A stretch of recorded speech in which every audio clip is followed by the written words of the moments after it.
Bueno, números redondos, 9 en punto de la mañana, 20 grados la temperatura, para darle ahora la bienvenida al pediatra ya de cabecera, con el cual hemos hablado mucho acerca de temas que nos preocupan y que han surgido recientemente de cara a la emergencia sanitaria, que tiene que ver al aumento de infección de niños, también de adolescentes, edades que al principio de la emergencia sanitaria no se estaban contagiando, y también a esta primera información que habla acerca de un mayor contagio y una posible mayor gravedad de la cepa P1 para esta población más joven. En los últimos minutos, además, una información de Montevideo Portal habla, por ejemplo, de la detección de la cepa de Manaos, esta famosa P1 en Tacuarembó, en un bebé de 9 meses. Acerca de todo esto le vamos a estar preguntando al doctor pediatra Eduardo Regueira. Eduardo, buenos días, bienvenido. Buen día, ¿cómo andan? ¿Cómo están ustedes? Un placer saludarlo como siempre. Y bueno, si le parece empezar por eso, lo más importante, ¿qué es lo que se sabe hasta el momento de esta situación en la cual los números lo indican? Hay más infección en edades más pequeñas, y qué tanta incidencia en esto puede tener justamente la cepa P1 de Brasil. Bueno, primero, antes de arrancar la nota, quiero suscribir lo que dijo Humberto al inicio del programa con respecto a no politizar la pandemia. Cuando si se politiza una pandemia, los perjudicados y las perjudicadas van a ser las personas, va a ser la población. Eso es lo primero. Nuestro espíritu, nuestra idea de los que decidimos dar el paso al frente, salir poniendo la cara, el título a disposición de la gente, es concientizar del momento que estamos viviendo, es transmitirles de la manera más sincera qué es lo que estamos viviendo en las puertas de emergencia, qué es lo que estamos viviendo cuando vamos a los domicilios, qué es lo que estamos viviendo con el avance de esta pandemia. Acá no hay que hacer alarmismos, no hay que hacer amarillismo.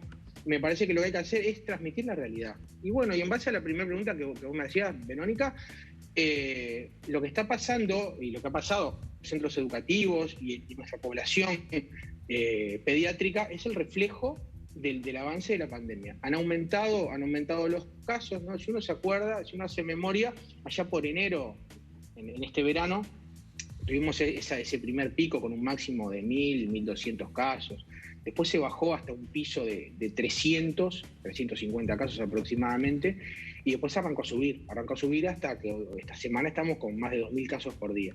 Más de 2.000 casos por día, y bueno, ha pasado que nuestros intensivistas, nuestros médicos que están en las unidades de cuidados críticos, han dado la voz de alarma, de alerta, se vienen llenando las camas de pacientes COVID, además de los pacientes que tienen otras patologías. Con respecto a lo que está pasando con nuestros niños, con nuestras niñas, y se ha visto, ¿no?, que el aumento de los casos ha repercutido en que niños de menor edad contraigan la enfermedad. Se ha visto también la dinámica en los centros educativos, pero sigue siendo la misma. El mundo adulto contagia a los niños, es decir, nuestros docentes, nuestros auxiliares de servicio, bueno, nosotros como padres también transmitimos la enfermedad a ellos, y ellos se contagian también entre sí, pero el aumento de los casos no se ha demostrado científicamente que corresponda a esta cepa P1. Si bien es más contagiosa, y todo lo que decían ustedes y lo que decía el profe Medina también es cierto, no ha repercutido en la gravedad de nuestros niños. Para que tengan para tener una idea de los datos, desde que empezó la pandemia, han habido infectados más de 9.000 niños, niñas, y de ellos 3 requeridos CTI o cuidados críticos. Eso quiere decir que no es que infecte particularmente en ese grupo etario, sino que sería una consecuencia de la mayor circulación en general. Exactamente, es un espejo de lo que está pasando con la pandemia. Evidentemente, claro, ellos se pueden contagiar entre sí, pero ha pasado también que los brotes o el aumento de casos en los centros educativos también va de la mano con la infección de los docentes o del mundo adulto. Yo digo docentes como referente del centro, ¿no? Acá tampoco es un tema de responsabilidad ni de echar culpa, sino como para darle una figura a la persona adulta. Y ha generado que, claro, que eso genere cuarentenas, genere aislamiento, genere serie de hisopados, y sobre todo preocupación en los padres, y bueno, y ante la duda, que que los niños no concurran a clase. Ujú. Yo soy de los que piensa y de los que mantiene la bandera de que las escuelas es lo primero que abre y lo último cierra. Justamente le iba a pedir eso, su opinión con respecto al cierre de los centros educativos y si considera que, más allá de lo que usted estaba diciendo, de que debería ser lo primero en abrir y lo último en cerrar, si en este momento era necesario o piensa que debería haberse mantenido abiertos como lo estaban y esperar a ver cómo evolucionaba la situación. Evidentemente, el aumento de los casos generó como costo-beneficio y bajar la circulación, la movilidad, que se cerraran los centros educativos. Yo apelo, y la verdad, a la responsabilidad de nosotros como adultos de generar de que los centros educativos sean un lugar seguro para bajar esa inequidad, ¿no? Romper con esa inequidad existente a nivel educativo entre escuelas y colegios, que ha pasado con respecto a la virtualidad y a la presencialidad. Y bueno, responsabilidad nuestra, ¿no? Con el tema de que nos tenemos que vacunar, de que hay las medidas de higiene, de ventilación, todo cosas que deberíamos saber y que hay que aplicar, sin perder la calma, ¿no? Sin perder la calma y con la tranquilidad que corresponde manejar esta situación, ¿no? Los niños han sido grandes olvidados en esta pandemia y tenemos la responsabilidad, bueno, nosotros como pediatras, sugerir, ejercer nuestra responsabilidad como científicos de que ellos no pierdan ese derecho, que es el derecho a la educación, a la presencialidad, ¿no? a esa sociabilización que tienen que tener y todos los beneficios que conlleva la presencialidad. Ya sabemos, lamentablemente, los efectos negativos que tiene que no concurran a clase. Hay que vacunar. Sí. Doctor, uno de los temas que me parece a mí más nos preocupa a los ciudadanos, y en eso incluyo absolutamente a todos, también obviamente a los del área científica y a quienes, como usted, trabajan en la salud, es, diríamos, la constante información que va cambiando sobre el COVID-19. Hoy hay una realidad que los países limítrofes, fronterizos con Brasil, todos, aún en etapa de vacunación, están padeciendo algunos su segunda ola, tercera ola, o sea, ya no importa el número de olas. Lo que sí importa es que todos están con confinamientos muy estrictos, con restricciones a las que se han visto obligados porque todos llegaron a niveles y a récords que no habían tenido hasta el momento en la pandemia. El sentido común nos haría pensar que la situación de Brasil en algo tiene que ver con lo que está sucediendo en estos países, que ha hecho que la región, digamos Chile, digamos Paraguay, digamos Perú, digamos Argentina, lo que está pasando en Uruguay, puede tener que ver con esta suerte de laboratorio viviente en la que se ha transformado Brasil. De todas maneras, vuelvo a lo del comienzo, como no tenemos las certificaciones científicas, por ejemplo, la prevalencia que tiene la cepa P1, los números que tenemos hasta el momento hablan de una prevalencia relativamente pequeña, pero hay una sospecha de que estos números pueden variar radicalmente.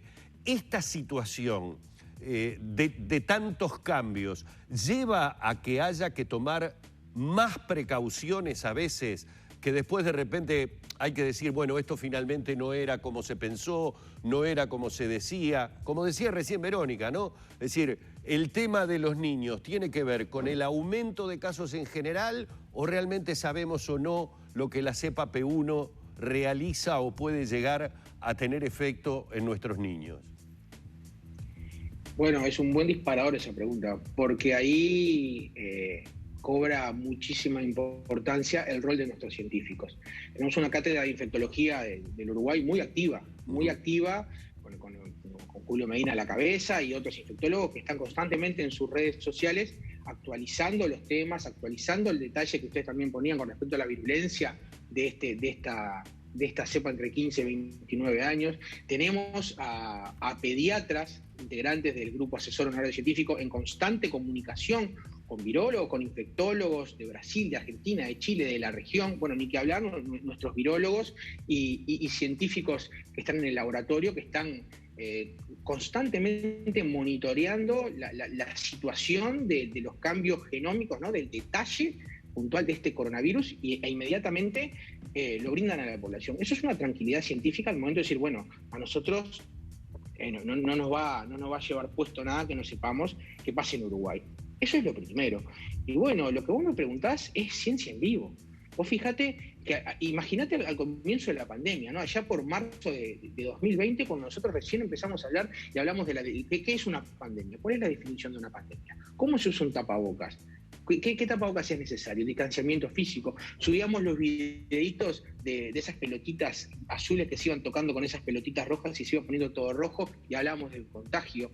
Y bueno, y hemos visto la evolución, hemos aprendido muchísimo de este virus en vivo y a la carrera. Lo mismo con las vacunas. Brasil es un monstruo continental que está viviendo la peor situación sanitaria de su historia, donde está casi colapsada todas las unidades de cuidados críticos en todos sus estados. Y eso es un caldo de cultivo para nuestra frontera seca, para Argentina. Vos fíjense ustedes como ejemplo, que teníamos Rivera y esa cepa P1 llegó a Fraivento, ¿no? De Olímpica América, si fuera el Estadio del Centenario, con esa virulencia, con esa velocidad. Y la tranquilidad que nos genera que nosotros tenemos a nuestros científicos que están no solo monitoreando la situación, sino en constante comunicación con los científicos y los referentes, bueno, el Fiocruz en Brasil, en Argentina, en Chile también. Y nosotros como pediatras tenemos la responsabilidad, la enorme responsabilidad en pandemia de actualizar la situación. Si nosotros decimos, bueno, el doctor Regueira dijo que la cepa P1 no contagiaba tanto el 30 de marzo de 2021. Bueno, acá hay un informe que dice que pasa esta cosa. Y eso va a pasar, no está pasando con esta cepa, pero digo, al momento de, cuando nos brindan los espacios para salir a divulgar o charlar de estos temas, inmediatamente si hay alguna actualización o algo que la población deba saber en beneficio de su salud, lo vamos a contar inmediatamente. Totalmente, está pasando desde el principio, que ha ido cambiando tan vertiginosamente la información que nos pasaba a nosotros mismos, que a veces nos decían, pero ustedes dijeron sí, pero no es que mentimos en ese momento, sino que la información se actualizó, llegó más conocimiento que permite conocer lo contrario. Aprovechando justamente su conocimiento mucho más integral en este sentido, y lo mencionaba, el tema de la vacuna que está siendo fundamental en este momento de la pandemia y de la emergencia sanitaria. Pero ¿cuál es su visión con respecto a la vacunación de los niños y de los adolescentes, que se está empezando a mencionar cada vez con más fuerza por esa necesidad de llegar al famoso 70% de la población para adquirir la inmunización de rebaño? ¿Cómo lo ve? Ha habido mucha duda con respecto a cuáles sí, cuáles no, a qué poblaciones. Denos una visión con respecto a ese público y las vacunas que tenemos aquí en Uruguay, y bueno, y AstraZeneca que está a llegar por COVAX. Bueno, bien, hay que vacunarse, eso es lo primero. Hay que vacunarse, hay que encolumnarse detrás de una campaña de vacunación y concientización de que las vacunas salvan vidas. Y estas vacunas van a evitar, después de la segunda dosis, tanto Pfizer, tanto Sinovac, tanto AstraZeneca o la vacuna que sigan llegando, que las vacunas salvan vidas. Son seguras, efectivas y tenemos la posibilidad de que sean gratuitas. En base a ello hay que agendarse, hay que manejar la ansiedad para las personas que aún no tienen día y hora para vacunarse. Eso es lo primero. Nosotros tenemos la responsabilidad también de empezar a decir o seguir contándoles en qué franja de edad, en qué grupos, ¿no? De personas no se puede vacunar o hay precauciones. La vacuna, por ejemplo, de Sinovac, que es el virus inactivo, que es parecida, que es de similar tecnología a la de la gripe, nosotros, la de la gripe la damos en embarazadas, la damos en niños de 6 meses para arriba. Lo que se está viendo, inclusive yendo asociando lo que habíamos hablado con la constante conectividad con los científicos de otra parte del mundo, se está viendo también que está siendo segura para darlas en embarazadas, en la lactancia, las mujeres que deciden amamantar, son vacunas seguras. No se suspende la lactancia. Con respecto a tu pregunta, y en los menores de 18 años que estamos vacunando, ya se están empezando a hacer estudios para ver si es segura la vacuna. Es una vacuna que en un año se ha desarrollado, por la velocidad genera que sea igual de segura. y puede generar un poco de suspicacia o de miedo en algunas personas, pero son vacunas seguras. Se están probando, o se están haciendo estudios en los menores de 18 años, porque va a quedar ese reservorio de 18, 19 años para abajo, que no se van a vacunar, y el virus queda ahí, y se puede seguir infectando, diseminando, y puede resultar más difícil llegar a esa anhelada inmunidad de rebaño. Por lo cual, cuando hayan estudios, ¿no?, en otras partes del mundo, como ha pasado con estas vacunas, que avalen que es segura, menos de 18 años, y se las vamos a dar, les vamos a sugerir fuertemente a que se vacunen. Bien. Eso, mi hijo que tiene 8 años, si entra del grupo en algún momento, se va a vacunar. Claro, claro. Doctor, en línea con lo que estábamos conversando recién, usted mencionaba hace unos minutos al doctor, al profesor Julio Medina, y bueno, ha publicado en su Twitter, esto tiene que ver con lo que día a día estamos conociendo, y que obviamente preocupa. Él publicó en su Twitter que un estudio de la segunda ola en Manaus, Brasil, donde está la variante P1, que es obviamente la preocupante, habla de que la letalidad entre los hospitalizados en la población entre 20 y 39 años fue 2.7 veces mayor que la primera. Esto es algo que se está conociendo en las últimas horas, y usted acaba de hablar en su especialidad de algo que nosotros venimos anunciando hace ya algún tiempo, que miles de niños ya están probando la vacuna del coronavirus. El diario El País de Madrid hoy trae una nota con respecto a esto, porque entre otros niños hay niños españoles. Las farmacéuticas están buscando candidatos desde los 6 meses para los ensayos, y si bien se sigue diciendo que la enfermedad no los afecta, como usted dijo, pueden actuar como reservorio. ¿En cuánto tiempo podríamos llegar a tener, ya que hace tiempo que se viene aplicando en niños, estudios medianamente serios, importantes, que determinen que de repente los pediatras aquí en Uruguay comiencen a decir, bueno, es importante que ahora pensemos en esta población también para que los niños dejen de ser ese reservorio? Mirá, bueno, yo no soy infectólogo, no soy vacunólogo, pero lo que sí te puedo decir es que esta pandemia ha acelerado de manera drástica los tiempos con respecto a lograr conseguir una vacuna, y tenemos un pool de pacientes pediátricos a nivel mundial que va a generar de que esto salga lo más rápido posible. No sabría decirte cuándo, pero el hecho de que ya estén probando la vacuna o haciendo los estudios en niños da una esperanza de que antes del invierno tengamos una respuesta con respecto a nivel de Europa o de Estados Unidos o los lugares donde se esté estudiando.